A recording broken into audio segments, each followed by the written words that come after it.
aí, como você se vê no futuro? Técnico em enfermagem. Médica. Gestora em saúde. A Natália fez graduação em enfermagem e especialização com os melhores profissionais. O meu futuro começa aqui, por que não? Pode ser daqui a um mês, 1 ano, 10 anos. O importante é que ele começa agora. Surpreenda o seu futuro. Surpreenda-se com o Ensino Einstein.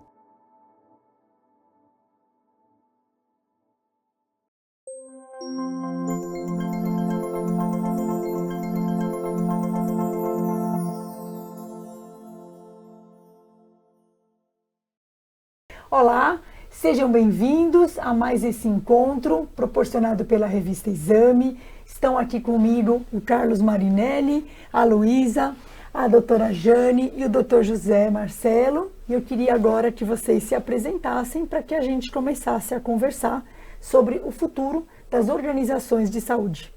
Olá, prazer estar aqui, muito obrigada pelo convite. Eu sou Luísa Matos, sócia responsável pela prática de saúde para bem aqui na América do Sul. Olá a todos, meu nome é Carlos Marinelli, eu sou o diretor-geral da Atlântico Hospitais e Participações. A Atlântico Hospitais e Participações é uma empresa voltada para investimento em hospitais e organizações de saúde do Grupo Bradesco Seguros e que tem, entre os seus ativos hoje, as clínicas Meu Doutor Novamed, que já somam quase 30 clínicas pelo Brasil inteiro e já realizaram mais de 1 milhão de atendimentos desde sua criação. José? Olá, eu sou José Marcelo, CEO do Hospital Alemão Oswaldo Cruz, médico de formação, mas o executivo da saúde já provavelmente há quase 20 anos, com passagens em medicina diagnóstica, no Cancer Center e agora no Oswaldo Cruz. Puxa, muito obrigada, né? E a gente vai começar falando um pouco, então, passado esse cenário da pandemia, né? Passado toda esse movimento que a saúde foi obrigada a fazer para atender a demanda da nossa população. Eu queria começar perguntando para a Jane, minha querida ex-professora de cardiologia, né? Como é que você vê o que é um ecossistema de saúde que todo mundo fala? E na sua visão, o que é um sistema de saúde sustentável? Acho que você colocou muito bem, né, Raquel? A gente, pós-pandemia, a gente enfrenta uma série de desafios na área de saúde. Primeiro, quando a gente olha para o que está acontecendo no Brasil com a taxa de envelhecimento populacional, nós temos aí um crescimento de doenças crônicas e maior demanda por serviços de saúde. Um outro aspecto é que nós temos no Brasil ainda um sistema muito fragmentado, onde o cuidado, a jornada de cuidado, ela não é vista fim a fim. E, sem dúvida nenhuma, um grande desafio de acesso. 23% da população no Brasil hoje tem acesso à saúde suplementar e mesmo quando a gente olha para o SUS, que é um sistema muito bem estruturado, ainda tem uma série de questões relacionadas à fila, à demanda.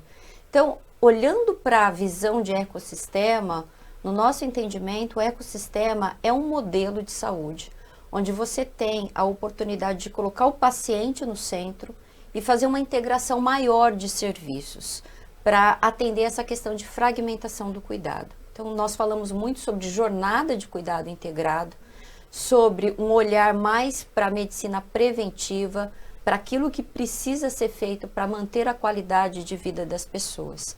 E aí vem a questão de saúde sustentável. Sim. Ou seja, hoje, quando a gente olha para essa tendência, nós vemos uma oportunidade muito grande da gente fortalecer a medicina preventiva para que as pessoas tenham não só uma melhor experiência, mas também atendam adequadamente a sua necessidade e reduzam ao mesmo tempo o desperdício na saúde de uma maneira geral.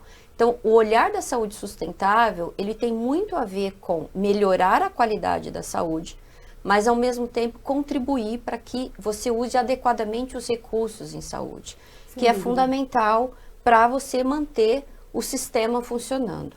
Então, também tem um componente de mudança de comportamento das pessoas, né? E por isso que hoje a gente vê a entrada de novas tecnologias como uma forma de você equilibrar o físico com o digital, o phygital, e você aumentar a coordenação de cuidado. E a jornada de cuidado. Então, eu acredito muito nessa visão de que no Brasil, num sistema tão complexo, você não vai ter um modelo único. Mas o modelo de formação de ecossistema permite, sim, você ter uma jornada mais integrada, mais acessível e mais sustentável para a saúde. Perfeito, nossa, muitos pontos importantes, pontos que promovem de fato a saúde populacional. E eu queria trazer para a Luísa, que trabalha com estratégias de saúde em diferentes organizações. Eu queria ouvir sua opinião. A Jane trouxe muito a questão do digital, da transformação digital. Saiu um artigo recente, com uma entrevista com CEOs, onde eles falam que 70% do planejamento de transformação digital não aconteceu. E que, na verdade, a grande limitação não é tecnológica, e sim das pessoas. Como é que a gente muda as pessoas? Como é que a gente, de fato, transforma essa sociedade para que ela seja mais digital, mais inclusiva e ela abrace, de fato, a ideia de ecossistema?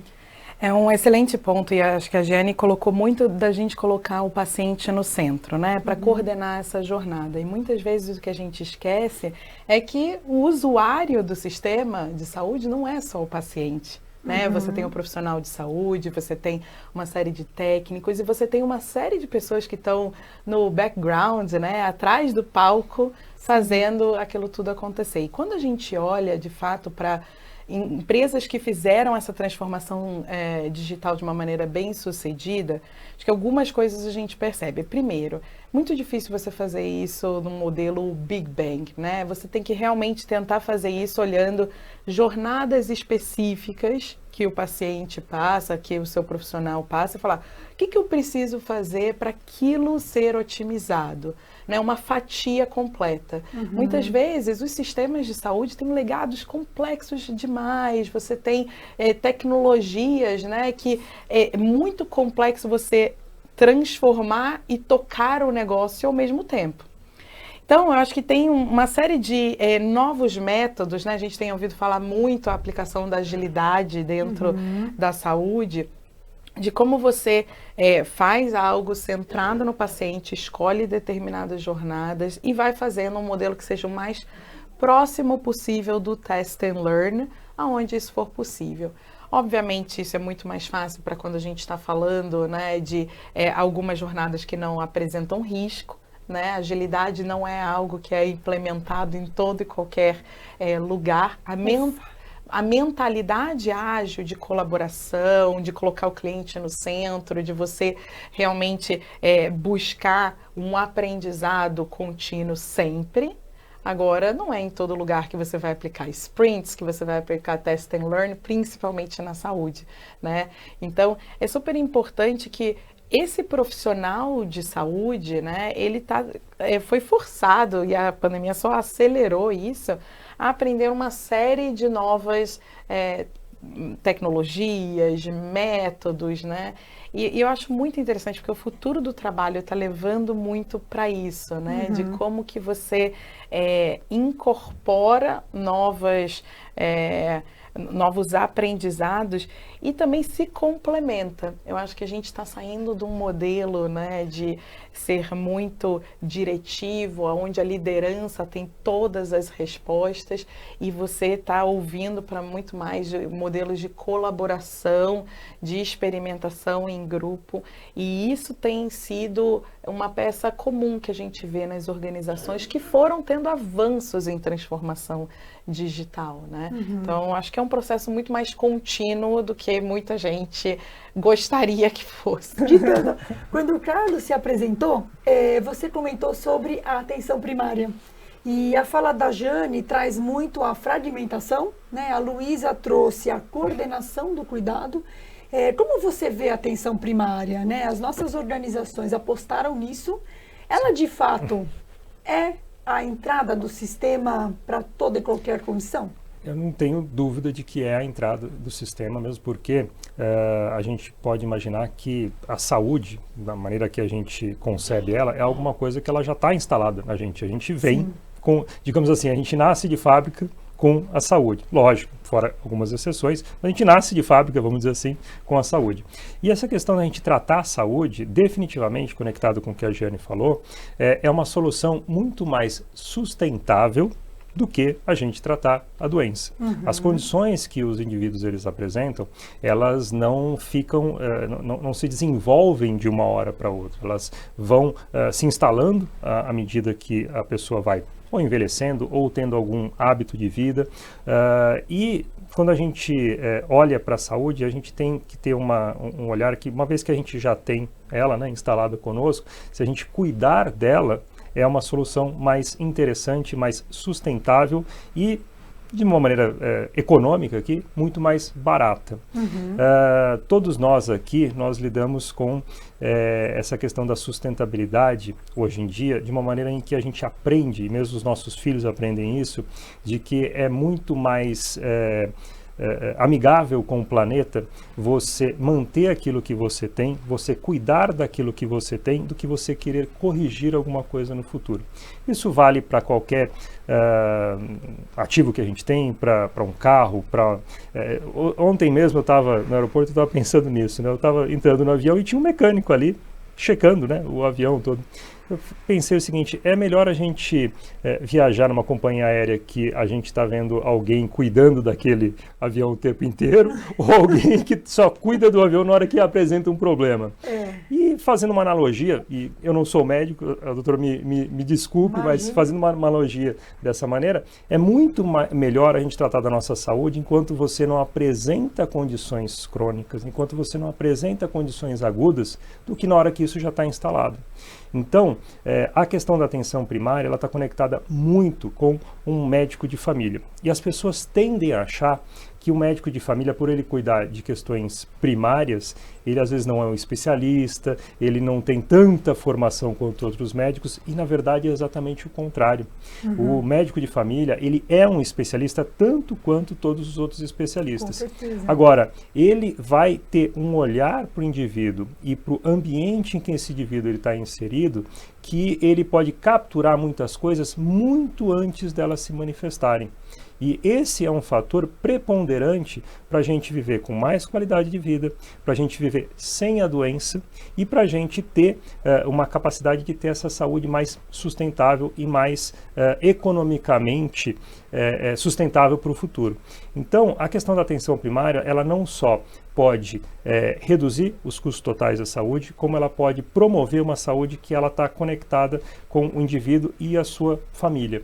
Então, o especialista em saúde da família, ele tem essa capacidade de ter esse olhar que ele é mais abrangente, ele é mais eficiente sobre uma série de aspectos e ele pode fazer com que a mudança de hábitos, a questão da saúde preventiva, ela esteja de maneira mais eficiente naquele ambiente. E a gente sabe, saúde é uma questão de comportamento. E quando a gente tem uma pessoa com os comportamentos corretos, seja na família, seja na organização, seja no ambiente em que ela vive, ela tem capacidade, inclusive, de influenciar outros e fazer com que isso seja mais longitudinal e que seja uma solução para mais pessoas. Então, sem dúvida nenhuma, isso as estatísticas provam isso, né? Os grandes sistemas do mundo que têm, que são sistemas sustentáveis, eles começam pela medicina da família. A gente tem que saber integrar medicina da família com outras especialidades para fazer um sistema mais integrado e sustentável.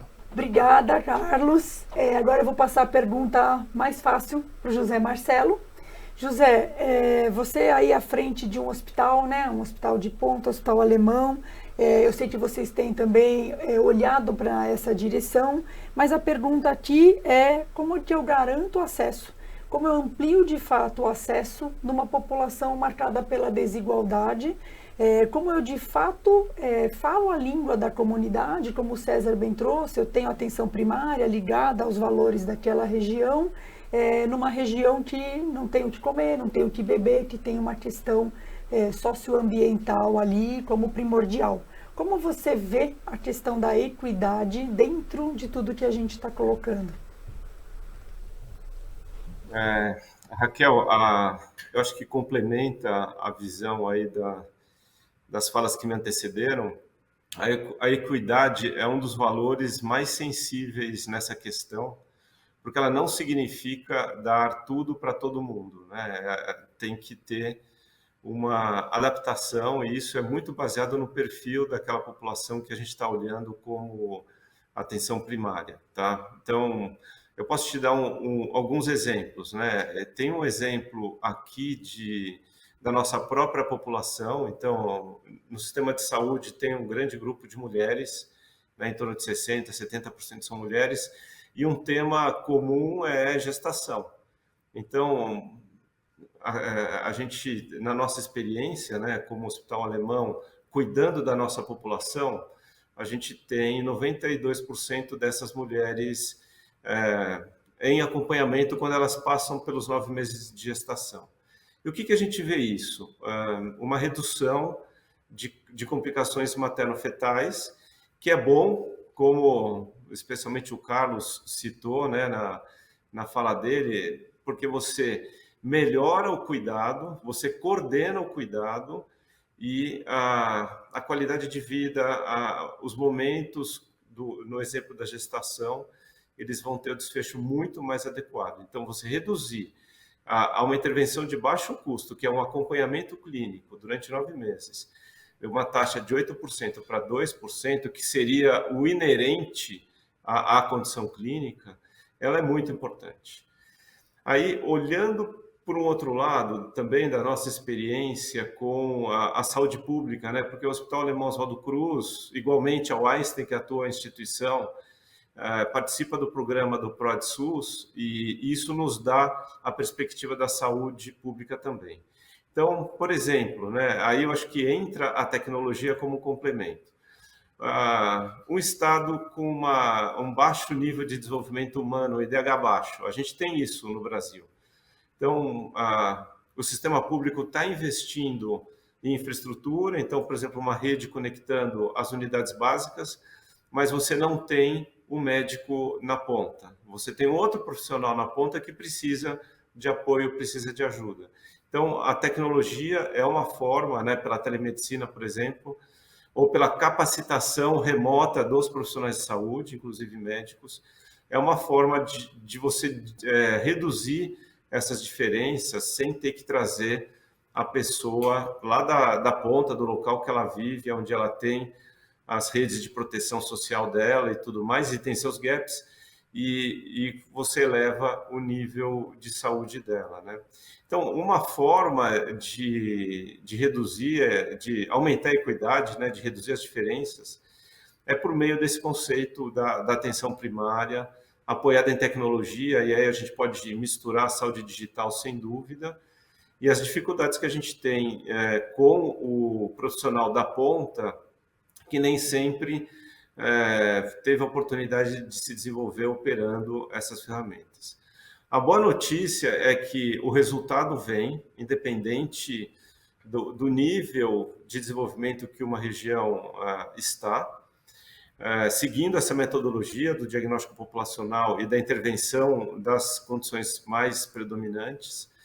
E eu entendo, e os nossos resultados mostram, em 10 anos de observação da nossa população de colaboradores, que são 7.000 pessoas, né, entre colaboradores dependentes, o resultado é como um investimento. No começo, na nossa curva, uns 2 a 3 anos, é investimento de fato, porque você tem que capacitar, você tem que desenvolver sistemas, questionários, diagnósticos, engajamento da população, mas do segundo para o terceiro ano começa a ter retorno, no quinto para o sexto ano você estabiliza um retorno interessante, numa métrica que é cada real que você investe, ele retorna em 3 a 4 reais, na população que tem o nosso perfil de diagnóstico.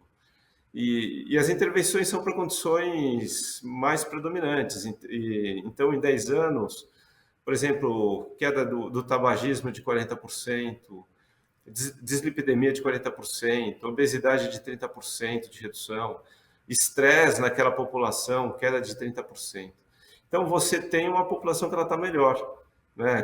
Também a metáfora que o Carlos trouxe, né? A pessoa nasce com a saúde e se você apoia nesse desenvolvimento de atenção primária, ela visita a complexidade, que seria um hospital, também num custo menor, numa duração de internação menor, com um nível de intervenção menor e muito mais curativo, tá?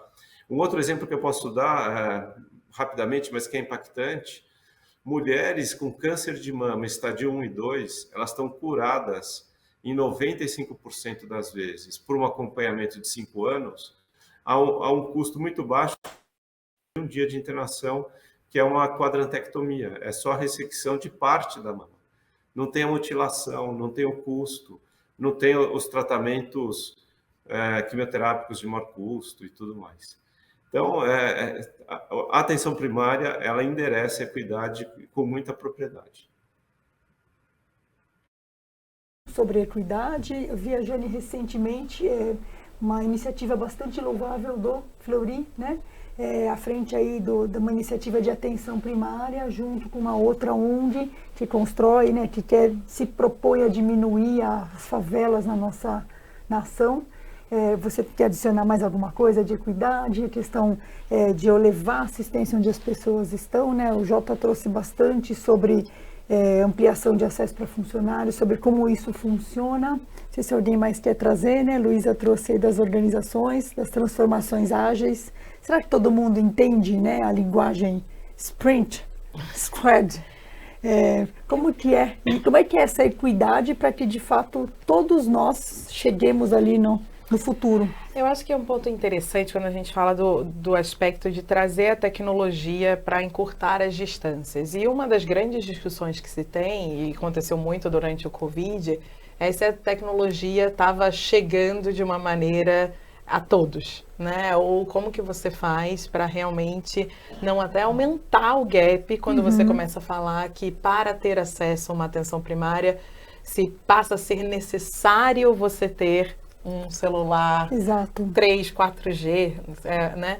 E eu acho que o que eu vi de bastante bacana foi que isso passou a ser um tema de atenção de muitas organizações, inclusive de fora de saúde, que se juntaram e a Covid proporcionou uma série de parcerias nesse aspecto, para realmente não deixar com que a tecnologia virasse mais uma barreira, né? Mas sim que ela ajudasse nesse encurtamento das distâncias, fazer chegar, né, o que não chegava no Brasilzão que a gente tem, né?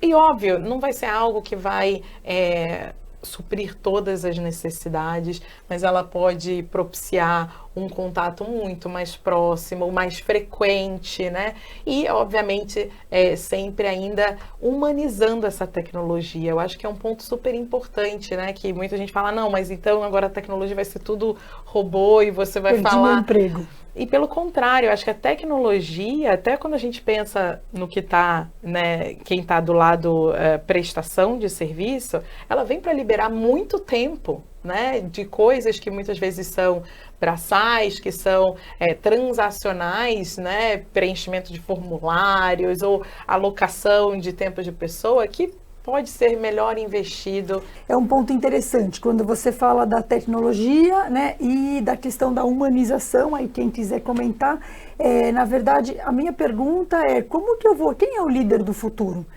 Nós nos formamos em saúde, né, a medicina, ela é tradicional, tem trabalhos que mostram que a incorporação de uma inovação na medicina leva de 15 a 20 anos, nós somos baseados em evidência, uma mentalidade científica.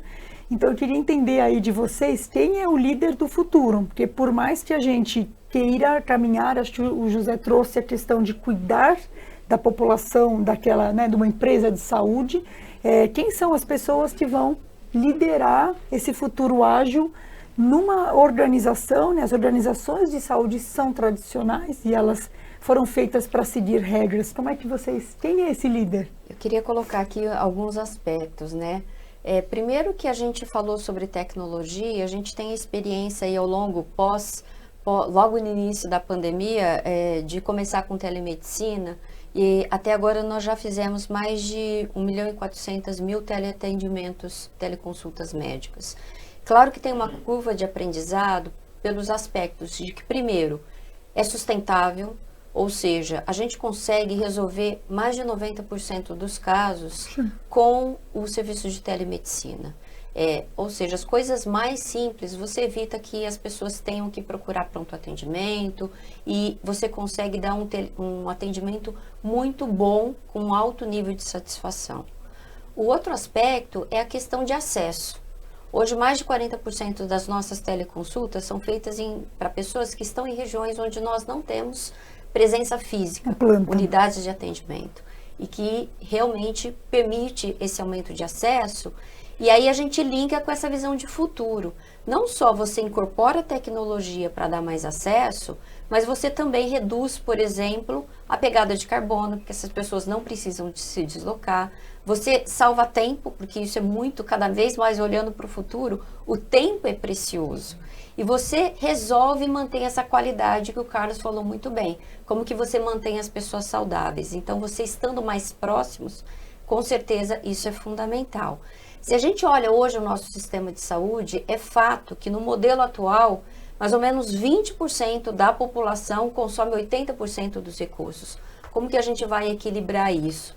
E olhando para o futuro, nós precisamos, como organização, embora você tenha uma medicina ainda tradicional, mas cada vez mais usar a tecnologia para não só aumentar a produtividade, que a Luísa colocou muito bem, mas para usar esse tempo tão precioso para você estar mais próximo do paciente, olhá-lo de uma forma holística. Então você tem a questão de saúde física, mas tem a questão de saúde mental e a saúde social. Né? Na nossa parceria que nós fizemos recentemente para aumentar o acesso à saúde para uma população mais vulnerável, nós estamos olhando de uma maneira bastante holística para a questão social, os determinantes sociais da doença, assim como a questão de saúde mental, que é fundamental numa população mais vulnerável, e usando tecnologia para levar mais saúde para essa população vulnerável. Então, são aprendizados que nós temos a partir de um modelo que surgiu na pandemia, mas que a gente agora olha para o futuro e tenta realmente levar mais a questão do social. Hoje se fala muito em ESG, mas sem dúvida nenhuma, saúde tem um aspecto, um impacto muito grande no social. Então, nós que trabalhamos com saúde, podemos olhar para o futuro ainda com sustentabilidade, com retorno para as nossas organizações, porque você só vai ter efetivamente a questão do ESG a partir do momento que você incorpora essas ações no teu modelo de negócio. Então, é nisso que o Grupo Fleury vem trabalhando de uma maneira a aumentar o acesso, mas olhando muito para a incorporação de tecnologia e também permitindo maior sustentabilidade. E é muito interessante esse tema, né, de como a gente coloca a tecnologia conectada com a saúde, e a questão de que as organizações de saúde são organizações normalmente muito tradicionais, mas se a gente voltar no tempo, a gente vai lembrar que o médico ia na casa das pessoas. Verdade. Não existiam as grandes organizações hospitais, e com o passar do tempo, você foi tendo essa necessidade de que uma profissão, né, que ela tem tanto conhecimento e ela começou a se especializar, ela estivesse numa grande instituição que tinha 4 paredes e que você colocava todo o conhecimento lá por meio das pessoas. Sim. E aí as pessoas começaram a ir até o hospital. Mas a gente tem hoje essa questão da tecnologia, ela democratizando o acesso exatamente à medida que ela faz com que essas barreiras elas deixem de existir. Então é um grande avanço para a gente hoje, questões como a telemedicina, que fazem com que esse conhecimento médico ele esteja aonde as pessoas precisam, na quantidade que as pessoas precisam e auxiliando elas a terem acesso à saúde, na quantidade que elas precisam. Então, à medida que a gente vai evoluindo, a gente vai descobrindo que cada tipo de organização em saúde ela pode se prestar ou se organizar de uma determinada maneira. Os hospitais não vão deixar de existir, eles são necessários, eles são instituições que não só promovem a saúde, mas eles entregam a saúde, e são grandes organizações de conhecimento, onde os médicos, outros profissionais de saúde, como enfermeiros, os técnicos e todos os outros profissionais, eles estão juntos, estão trocando conhecimento para benefício do paciente e executando suas atividades. Mas quando você traz esse conhecimento para fora, em organizações de menor complexidade, e quando você traz esse conhecimento também através da telemedicina, você consegue atingir mais gente de uma forma mais equitativa, por que não? E você consegue atingir da maneira adequada, onde você tem uma porta de entrada, aquele conhecimento, provendo conhecimento para os indivíduos, e esse indivíduo, ele navegando o sistema de acordo com a complexidade que é necessária. E aí você tem a questão do cuidado certo, para a pessoa certa, na hora certa, na quantidade certa. E quando você faz isso de uma maneira contínua e consistente, você traz mais equidade, você traz mais sustentabilidade para o sistema. Com certeza, com certeza. Pegando aí o gancho, eu queria trazer para um ponto, né, que se a tecnologia, uma pergunta, se a tecnologia ela vai agilizar processos, ela vai diminuir redundâncias, e se eu alocar as pessoas, o cuidado certo no lugar certo, como vai ser o futuro de uma organização de saúde? A gente vai continuar, o que nós vamos continuar expandindo? Vamos expandir hospitais no desenho que eles têm hoje? Alta complexidade, média, baixa? Que serviços, na opinião de vocês, serão substituídos ou que modificação estrutural o sistema terá a partir da incorporação do digital? Como que é esse hospital do futuro? Posso começar aqui nessa... Pode. Então, Raquel, o tema Hospital do Futuro é alguma coisa que a gente sempre reflete, né, pela natureza da instituição que eu estou. O Hospital do Futuro ele não tem muros, e eu acho que o conceito do ecossistema ele faz muito sentido quando você põe a pergunta nessa perspectiva, né? O hospital é o centro de maior complexidade pelo grau de intervenção do paciente ou pelo conhecimento específico, por vários motivos, né?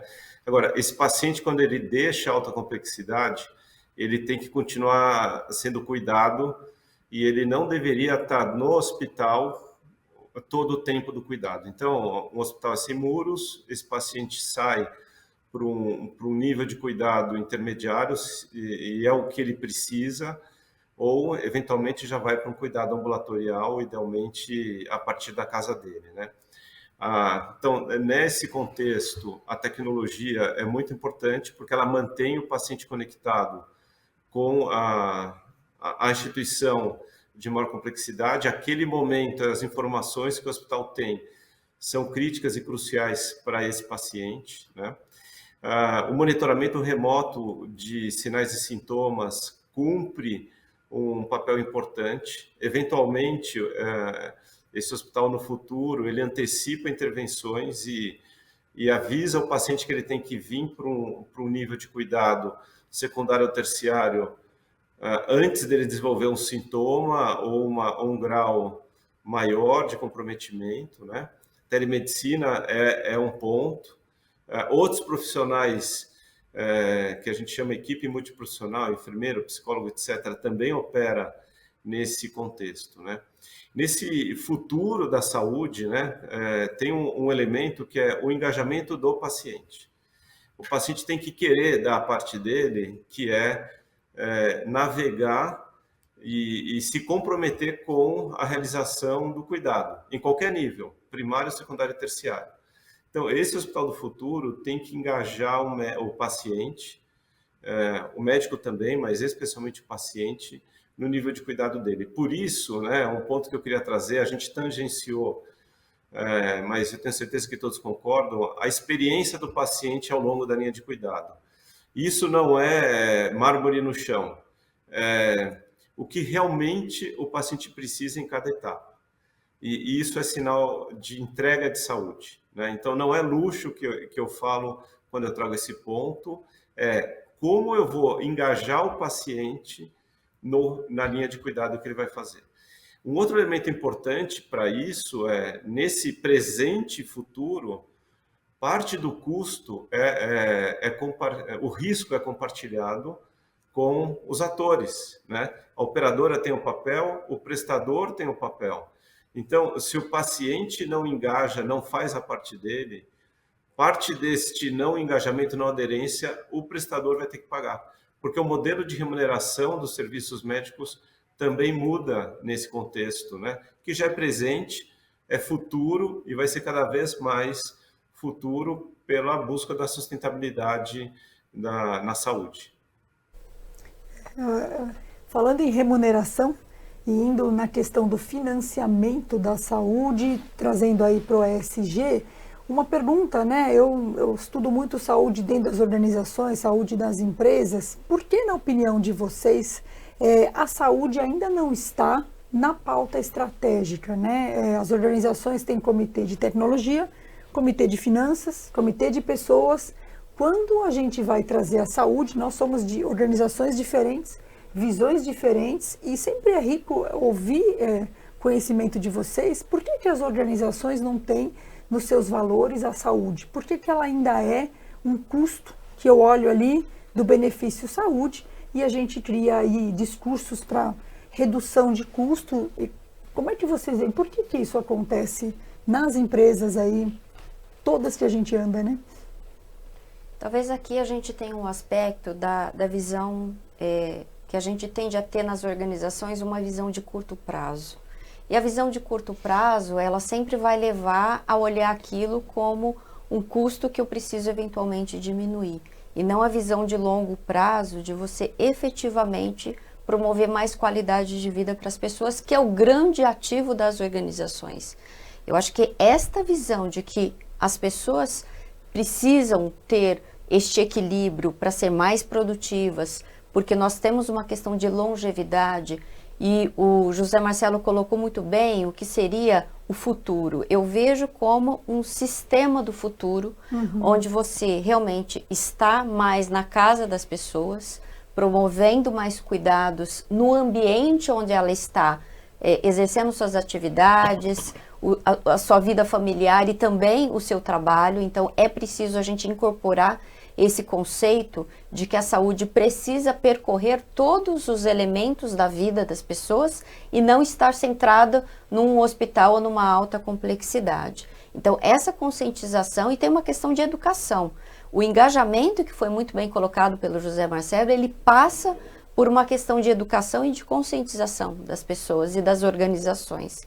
Acredito que isso seja uma jornada e que a gente, quando olha para o longo prazo, a gente precisa realmente ter essa questão de formação, de educação, de conscientização. A própria pandemia foi um movimento que fez com que as pessoas tivessem mais conscientização da importância do cuidado com saúde. E elas se depararam, de repente, com uma situação e que saúde era o ponto central ali. E eu acho que a gente precisa aproveitar este momento para levar essa discussão para a sociedade de uma maneira geral. E cabe a essa liderança do futuro que coloca esses pontos de olhar para aquilo que realmente importa, para aquilo que realmente tem a necessidade atendida, e que a gente use adequadamente em termos de recursos, porque os recursos existem, talvez eles não sejam adequadamente alocados. Então, a visão de prevenção, de atenção primária, que o Carlos colocou muito bem, essa visão holística que o José Marcelo coloca, né, como o hospital não sendo mais só o hospital, mas sendo extramuros, estando na casa, no ambiente de trabalho, é um aspecto muito importante, e cabe a gente, como liderança da saúde, falar muito e levar para a sociedade essa conscientização para que a gente realmente consiga construir isso ao longo do tempo. Luiz, aqui eu ia complementar um ponto super interessante, voltando para a empresa, né? Quando a gente fez uma pesquisa bem extensa, mais de 20 mil pesquisados, vários países. Que boas notícias. 58% das pessoas pararam para repensar os seus empregos durante a pandemia. Algumas mudaram, outras não. Mas quando pararam para pensar, a mudança que a gente viu é que os aspectos financeiros, eles ainda estão lá, são super importantes, mas eles se somaram a vários outros aspectos sobre o que aquela empresa está me proporcionando. Óbvio, crescimento do meu conhecimento, um bom ambiente, mas a questão da saúde também aparece. E a saúde mental super aparece. E a gente está falando muito, né, dessa o Great Resignation, né? As empresas lutando por talentos em tecnologia, talentos em dados, talentos fundamentais, o próprio talento médico e profissionais de saúde que a gente vê em vários países do mundo já faltando. Então, acho que as empresas vão precisar pensar no seu pacote de benefícios, que a gente muitas vezes falava, é o salário, mais um benefício de saúde, um plano, né? Ele precisa ser maior. Né? E a gente já vê várias empresas que hoje são aí muito bem quistas pelos seus funcionários, que já tem essa visão mais holística. Então, eu acho que esse caminho vai por aí. Ainda é uma grande luta. Ainda não é valor, né? Eu vendo o pneu. A saúde não está E se você for pela conta do curto prazo, realmente é complicado. Mas se isso é um valor para o seu bom funcionário, né? O quanto que eu não vou investir nisso. Mas acho que ficou muito claro durante, principalmente a pandemia, esses 2 últimos anos que a gente tem vivido, que a saúde é um patrimônio. E a saúde, ela é um patrimônio das pessoas.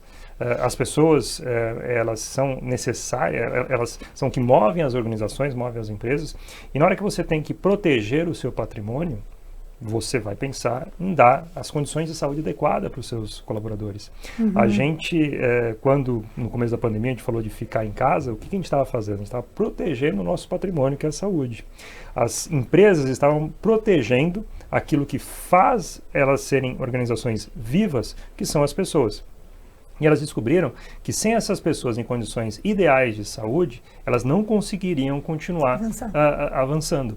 E veja que a gente descobriu que a gente conseguia trabalhar de uma maneira diferente. A gente conseguia trabalhar de casa, a gente conseguia trabalhar pelas ferramentas tecnológicas que geravam a colaboração, mas a única coisa que impedia, porque a gente já tinha internet, a gente já tinha conexão, a gente tinha ferramenta tecnológica, se essa pessoa não estivesse lá. E o que poderia impedir essa pessoa de não estar lá é a questão da saúde. Sim. Então, definitivamente, eu vejo que as organizações já se conscientizaram disso. Então, quando a gente tem dentro das organizações as áreas de recursos humanos, pessoas pensando em questões de maneira muito aberta e muito incisiva hoje em dia, por exemplo, como a questão da saúde mental, isso é um fator determinante para falar, isso já está instalado. Então, não é mais só a questão de se a pessoa está com Covid ou não está com Covid, sim, se ela tem uma condição ortopédica, uma questão crônica ou não, mas é uma questão também mental. Ela precisa estar bem física e mentalmente ali. Então, eu vejo que a gente pode não ter trabalhado isso de uma maneira muito estruturada ainda, mas vai ficar muito claro, talvez daqui a algum tempo, como esse momento que nós vivemos recentemente estabeleceu a saúde como patrimônio também das pessoas, dos indivíduos, das empresas. A saúde já é também um patrimônio da empresa. Trazendo então para a saúde mental, né, e para encerrar esse nosso encontro, queria ouvir de vocês como vocês veem essa pauta de saúde mental nas organizações e como vocês cuidam, como vocês mantêm a saúde mental nesse oceano de adversidades que atravessamos.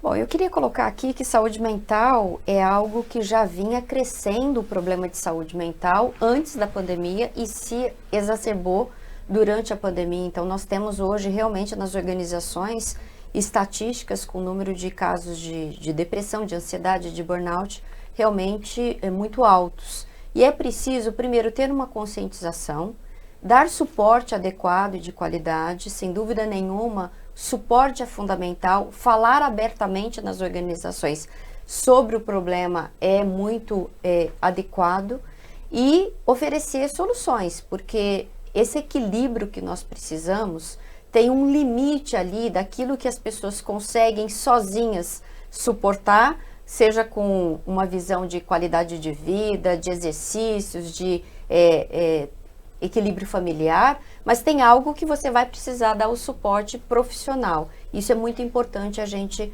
endereçar adequadamente e claro que em alguns casos a tecnologia ajuda, mas em outros não. Então é preciso ter um olhar atento para isso. Eu particularmente sempre tenho essa visão do equilíbrio na vida, né? Vida profissional, vida familiar e o tempo que você precisa para recarregar as energias, que é fundamental. Ótimo. Luísa, como você cuida da saúde? Como você vê a pauta? de saúde mental? Eu ainda acho que é uma pauta um pouco tabu, para ser bem sincera. Eu acho que a gente viu ela crescer, se tornar mais importante, e eu acho que agora parte muito dos líderes também darem um exemplo, né, de falarem sobre esse tema, mostrarem que você, uma vez que os recursos estão sendo oferecidos por algumas empresas, como usar, como dar um passo adiante, como dar feedback se aquilo está dando certo ou não. A tecnologia, ela realmente ajuda, principalmente porque nas nossas pesquisas a gente vê que as gerações mais jovens são aquelas onde o nível de estresse está sendo menor suportado. E essa geração está na tecnologia, ela está usando esses meios. Então, como é que a gente usa isso como um canal de chegada, um canal de conversa? É super importante.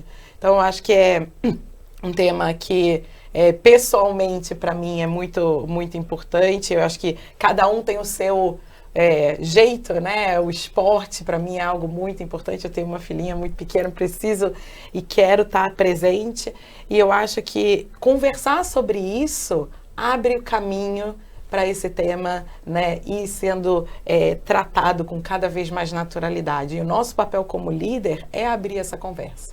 Então, falar sobre o tema, reservar tempo, né, capacitar a liderança. Quais são seus conselhos, Carlos? Eu vejo o seguinte, a gente como sociedade, né, a gente, toda vez que existe um tema que às vezes incomoda a gente, ou ele é um estigma, como a gente está falando de saúde mental, e nas organizações, sem dúvida nenhuma, durante muito tempo isso foi um estigma, a gente só consegue desenvolvê-lo, a gente só consegue superar essa questão do estigma conforme a gente fala mais dele, conforme a gente encara que ele existe, ele está presente e ele precisa ser endereçado, como a Jane falou, com a questão da qualidade, como a Luísa falou, com a questão de outros elementos que ajudam você a minimizar aquele fator. Então, eu vejo que a gente está numa transição. A gente está falando mais sobre o tema, a gente está encarando o tema e fazendo aqui até uma metáfora, né? Antigamente, né, você tinha uma gripe e você ia para o escritório, se você estava mal, era um sinal de que você estava engajado na empresa, você estava trabalhando, você estava dedicado. Hoje em dia, não. Na verdade, você fica em casa. Não é nem aceito, né? Você não é aceito. Ou se você tem alguma condição como essa, a gente aprendeu que a melhor coisa é você colocar uma máscara. Eventualmente, se você tem que ir ao supermercado, porque você vai ter que fazer as compras, você tem que ir à farmácia, você vai colocar uma máscara porque você não quer contaminar as outras pessoas, eventualmente, numa questão respiratória que você tem. Então, quando você fala da questão da saúde mental e quando você trata isso não de uma forma de tabu, mas uma coisa que está presente, ela existe, seja por questões de ambiente, seja por questões momentâneas, você está promovendo o fator de que, olha, isso daqui ele é aceitável sim, a gente pode endereçar isso sim, e isso tem sim uma maneira da gente melhorar essa condição. Então, falar sobre o tema, saber das ferramentas que existem para tratar o tema e principalmente acolher as pessoas que precisam desse tipo de cuidado é algo que eu acho que a gente está indo numa direção muito mais saudável hoje em dia. E sem dúvida nenhuma, muitas questões de saúde física, elas muitas vezes começam com questões de saúde mental. Então, a gente está, eu acho que numa evolução sobre isso, uma evolução saudável sobre isso. E como você mantém, o que você faz para manter a saúde? Olha, eu gosto muito de ter disciplina de várias coisas. Então, assim, a questão da disciplina do exercício físico, a questão da disciplina do momento com a família, eu tenho 2 filhos, a questão da disciplina de questões mentais, isso pode ser feito através, por exemplo, de questões ligadas à religiosidade, você tem um momento de você estar conectado com alguma filosofia, com alguma maneira de ver o mundo e você se preencher com aquilo e você se alimentar com aquilo, e também coisas que te trazem energia. Então, elementos, temas que te trazem energia, temas que te se mantêm movimentando, e você fazer isso de uma maneira em que isso te traga uma energia positiva, isso te conecte com as pessoas e que você possa estar presente para as pessoas também. Estar presente para as pessoas, se doar, se manter ativo, isso é uma coisa que, pelo menos para mim, funciona muito bem. Nossa, bastante importante. José Marcelo? Como é que você vê a questão da saúde mental e como é que você faz para manter a sua própria saúde? Tá bom. Com relação ao tema, realmente é muito relevante. Todo o estresse social da pandemia, eu acho que elevou isso na máxima potência e está presente agora também, porque as relações humanas, pelo distanciamento, elas sofreram muito e ainda não estão totalmente restauradas e deixaram sequelas, né? Eu acho que no âmbito familiar e no âmbito da empresa também. Um insight que eu posso compartilhar aqui do Oswaldo Cruz, né, por meio de o pessoal da neurologia aqui do Corpo Clínico, a gente desenvolveu o método do socorrista mental e a gente capacitou profissionais voluntários como socorristas mentais para ser vigilantes no nosso sistema e ajudar os nossos colaboradores no nível que as necessidades vão acontecendo. Então, foi uma capacitação. O resultado é positivo, né? Não tem uma métrica ainda, mas o resultado é positivo, super bem aceito. E, coincidentemente, isso virou um produto, né? de capacitação de outras equipes em outras organizações. Então, dá para fazer de uma maneira estruturada, como foi bem falado, né? Do meu lado pessoal, né, a primeira forma de falar é: será que eu estou conseguindo cuidar, né? Eu tento.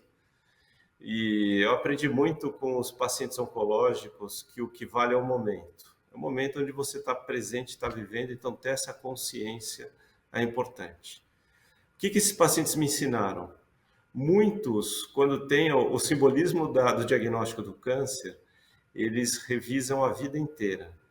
Independente se aquele tumor é um tumor grave ou um tumor simples que já foi curado com uma cirurgia, como um carcinoma in situ, por exemplo. Eles mudam a vida, valorizando o que é importante para eles e organizando no outro patamar. Isso serve de referência para mim, né? Eu tenho muito mais consciência hoje do que está valendo ao presente, né? Parar de sofrer pela ansiedade do futuro ou se cobrar eternamente por algo do passado que podia ter sido melhor e você só tem consciência hoje, tá? Então, essa para mim é o que está valendo mais já há alguns anos, né? Antes da pandemia, felizmente. E agrego isso à atividade física, né? Então, ao ar livre. Isso me ajuda muito. E sempre que posso, fugir para a montanha e ficar muito perto da natureza, que a leitura da natureza traz muito os ciclos, o tempo que as coisas levam para acontecer, né? Por mais que a gente, como gestor, né, queira para amanhã, nem sempre as coisas acontecem nessa dimensão. Então, você tem a dimensão humana, a dimensão natural das coisas. Bastante lições aí com base na literatura, né? Então, para resumir, a questão da saúde mental é a ampliação do acesso, a redução do estigma, a oferta de soluções que de fato enderecem um problema multifatorial, né? Deixo a mensagem, então, da questão do tempo de qualidade, de estar presente. Isso faz bem para a gente e faz bem para as pessoas que trabalham com a gente. A questão do contato com a natureza, a gestão das energias, né? A questão de estar com a família.